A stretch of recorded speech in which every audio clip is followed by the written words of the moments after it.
Hey, what's going on, guys? Billyazprospector. I've got the last 6 rolls of the RK STIMPLER collection here, and I'm just trying to make a decision on which ones I'm going to go through, but I pretty much have narrowed it down. I'm leaving this one for last. This is going to get into the memorial sense, which I haven't really done anything with, and so I'm going to set that one aside.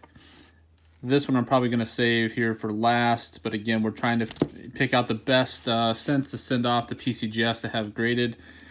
Let's go ahead and go through this one. This is going to be a 1955D roll, and I believe it to be probably one of the hardest ones to get an MS67 coin, even a 67 for that matter. So there must have been something maybe just with the overall success of that coin to be able to get graded very high. So I think we're going to go after that one next. So I've cleared off the path. I've got pretty much all my other ones boxed up here, so you can see I put them all in line there. So working on those, and got the ones selected that I want to, that are going to be primarily the ones that are probably the best grade that I'm going to send off. So we can go through those in the final video before we do the send off to see what they grade. So let's jump into this one, guys. Again, RK STIMPLER collection, Boston, Massachusetts. If you don't know who that is or know about that, go back a few videos. You can see where I'm unveiling these OE. They're not necessarily OE, they're original bank rolled, but the guy took them out, split them into 25-cent rolls, and just had them in his own personal collection. So this one had a little bit of play in it. There's a little bit of a gap, so I'm going to have to do a count, make sure that there is, in fact, 25 pennies in this one. But let's get into this one and see how we're doing on this roll. Hope everybody's having a good weekend. It is the weekend as I film this. Hope everybody's doing well. Thank you to all my recent subscribers. We just keep on growing, guys. I take it that you enjoy these videos, and we can learn through this together. So thank you for the last couple people who have commented in my last videos. We went through that 55 roll, the 55S. That one was interesting because it looked like there was some mistakes in the die where there was die chipping, and there was quite a bit of mistakes in those coins, so it was kind of interesting to see that. So there's that. Let's have a quick count here to see what we got. 2, 3, 4, 5, 6, 7, 8, 9, 10, 11, 12, 13, 14, 15, 16, 17, 18, 19, 20, 21, 22, 23, 24, 25. Yay, I can count. So there was 25 in there for whatever the reason. It did appear that these had a little bit of play in the roll. So real quick, just to call it back out, this is roll number 25303 from the collection. I just like this to document as we're pulling these through. So we're going to jump right into it, guys, and see what we get. We're really just looking for a nice strike. We're looking for no distractions in the field and very low carbon spots. So the end of the roll here. And let me go ahead and just jump into the close-up view here. So bear with me, and we'll take a look and see what we get. This one's going to have quite a bit of distracting marks as I look at that. So this really isn't working. It's trying to pick up everything behind me. So let me, bear with me 1 second. Let me transition into getting the camera lens on that I can do the zoom in view.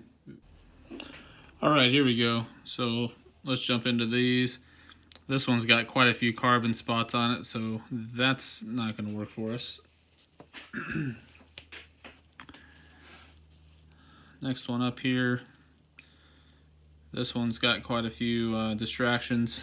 What I'm looking for, guys, and what I'm starting to learn with these Lincoln pennies is we don't want a lot of distractions in this field here or here. We want that as clear as possible. To even make it, I think, worthwhile to send in. This one looks better, so we'll set this one off to our right. and we'll get a better close-up examination of all these as we kind of go through them and do a check. What I'm also looking for is these big chunks of carbon. We don't want any of that on the coin at all. Completely takes away. I don't think that that's something, yeah, it's just a carbon spot. So definitely takes away from the eye appeal of the coin. Not something that we're gonna even consider sending in.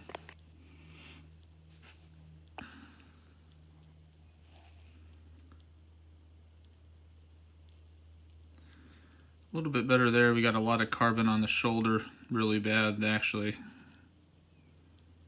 So definitely not going to be sending that in due to all of this. And maybe that's why the 1955's grade, it's a lot harder to get a better grade in these. And if you do, they're worth quite a bit more because of, you know, let's just say that most of them coming out of the Denver Mint, most of the planchets and stuff had all this carbon spotting on them. And it was fairly common to have all these. So that could be just a reason why it's difficult to get a decent grade in a 1955D. And if you do, let's take a look at PCGS price guide. They're saying that a MS 66 Plus is going to get right around $70. A 67 is going to pull home 475-ish. And if you happen to get a 47 or a 67 Plus, that's right about $5,000. So I don't think that one's going to do it for us either.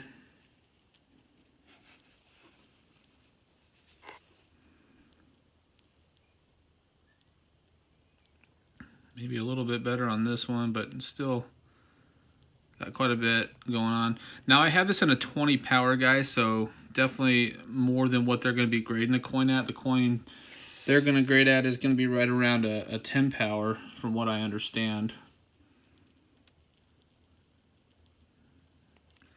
So as far as the carbon spotting, these ones are doing a little bit better now that we're getting into the middle of the roll here. But still going to have to go back through these. But I mean, look at this one, guys. The distraction that we're seeing right in this area all through here. Definitely something in the field that is going to take away from the eye appeal. So any of those, we're just going to set those aside and not worry about putting those in.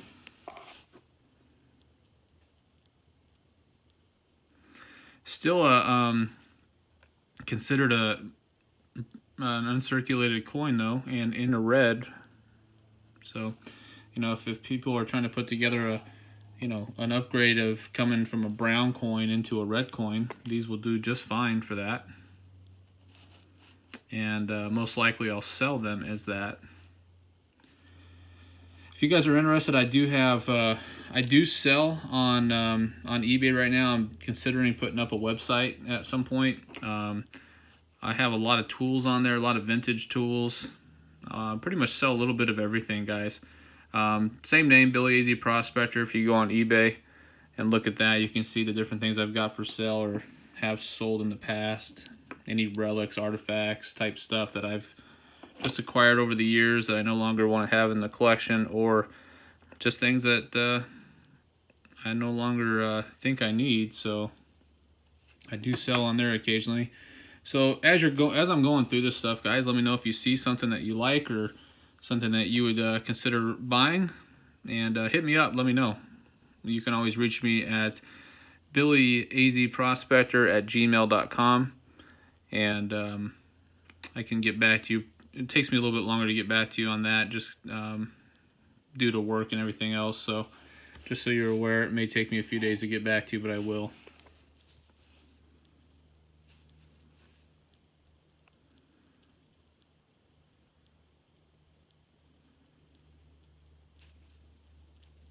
All right, down to probably the last 10 here. That one's got some strong cheek marks damage on it, so that's not going to work.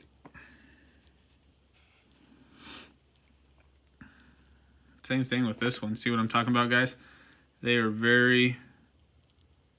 got a lot of marks on them, a lot of nicks. So fortunately, nothing that's really popping out for me to say that coin should be sent in. Yeah, and look at all the contact marks in the open field right there. Totally just take away from everything of that coin. Not gonna send those off. Guys, I hope you are enjoying these unwrapping videos.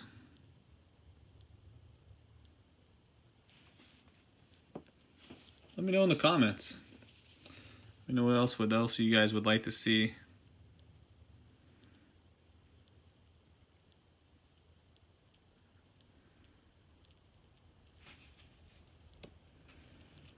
All right, down to the final 4.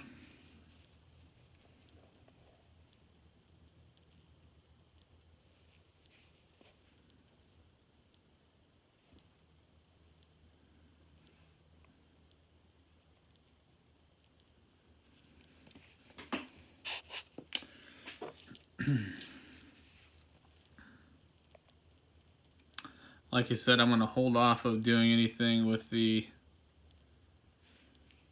memorial cents just because I don't know a whole lot about grading any of those right now, so I don't want to.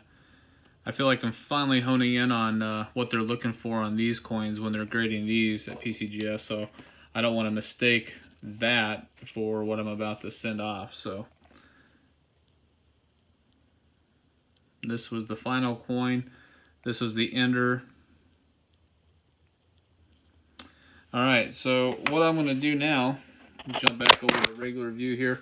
I'm going to basically go through these coins. So I've been able to take a look at everything, and I've gone through everything over here, but I've said out of all those 25, I'm thinking these ones look the best. So what I'll do is I'll go through and pick the best coin out of these 6 to 7 coins here, and hold it aside to potentially send off to have graded. So I'll go ahead and get that going, and I'm going to go ahead and box up the rest and put them in 2x2s, and let me know what you guys think.